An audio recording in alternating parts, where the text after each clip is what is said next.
Norman, thank you very much for those kind words of introduction. Let me just start off by saying a few words about the British Screen Advisory Council. BSAC is both a think tank and a mouthpiece. Our members include UK broadcasters, the Hollywood studios, cinema chains, independent producers for both TV and film, as well as game developers. BSAC is at the crossroads between the UK screen industries and public policy, and at the heart of the UK media debate. We have been influential on copyright, the future of UK media, and getting tax breaks for British film.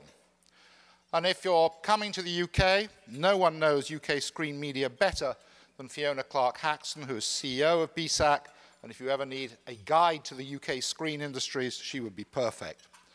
Now today, I'm going to talk about the UK Digital Britain report and the resulting UK Digital Economy Bill.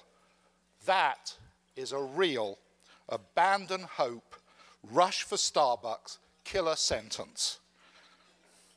Don't panic. As Stephen Leacock might have said, it's called digital economy because it has nothing to do with either digital or economy. So let's start with a tour of UK media and how its protagonists and regulators are coping with this digital plague and see if we have found a cure. But you don't really know me well enough yet to risk irony. So the problem is how do I do this without descending into a warm bath of English parochialism that's comforting for me but excluding for you? An experience I once had reassures me that we should manage. I was involved in a franchise hoping to provide multi-channel cable television to a still British Hong Kong. Under minister responsible for communications had those thin lips that drizzle smiles onto supplicants and said, "We have studied cable television in the United States and Europe, and you must realize that Hong Kong is unique. That Hong Kong's cable television must reflect Hong Kong's uniqueness if it's to serve the unique needs of Hong Kong." I muttered absolute obsequious agreement and asked, what form should this uniqueness take? He said, well, in Hong Kong, we want channels dedicated to movies, channels dedicated to sports and entertainment, channels for children and channels showing pop videos, a few documentary channels, and maybe, just maybe, some late-night adult dalliance, but not too much as population density is high enough. Plus ça change. So in the spirit that the universalities are greater than local differences, I will press on and hope that the UK sounds vaguely familiar. Now, in Britain, there are roughly 26 million UK TV households. And I should tell you, quite a few numbers are about to come up. I ain't that great at numbers, but I think they're all directionally correct. Anyway, there are 26 million UK TV households. Half of those take pay TV at an average spend of around 600 Canadian dollars per year. I should point out that all my numbers will be in Canadian dollars, and that does not include the additional 240 Canadian dollars a year, which is the compulsory annual license fee for the BBC. About 9 million homes get pay TV from Rupert Murdoch's Sky satellite service. Just over 3 million homes get pay TV from Virgin Cable. That's a brand, not a description of the plant. And about 500,000 get pay TV from British Telecom.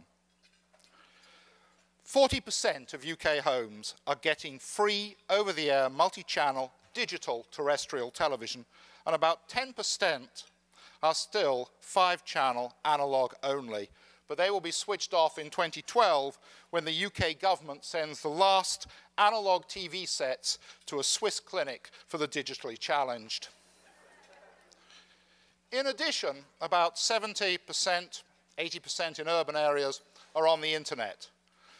They're on the internet, they have movies on their Xbox, there are assorted forms of catch-up TV.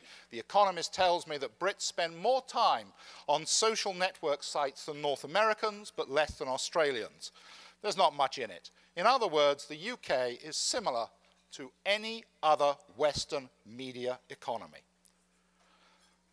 I suspect, as here, TV viewing is holding up, but the increased number of TV services means the audiences are getting fragmented.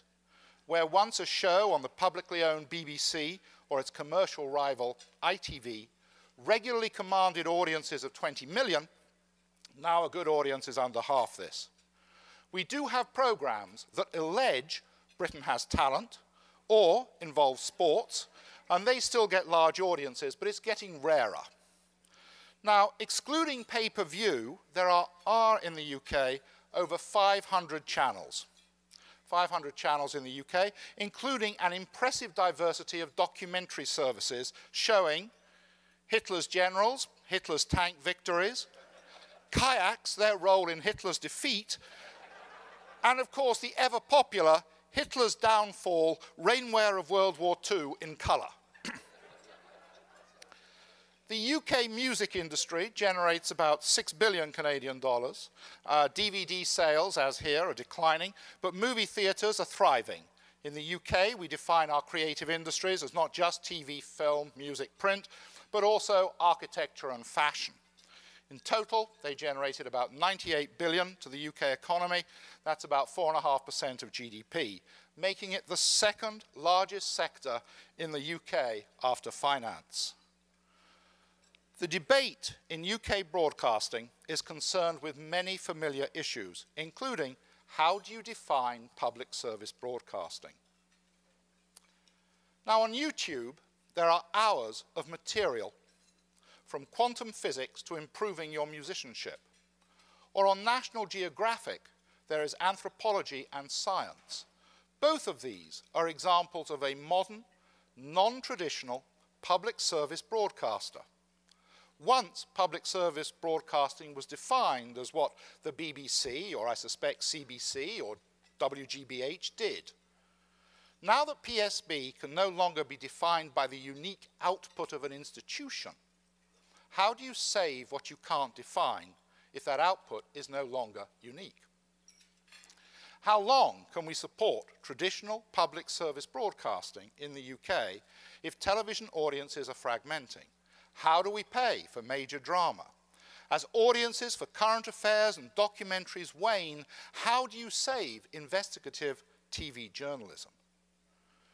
Can you preserve democracy if your citizenry don't have access to impartial and unbiased news?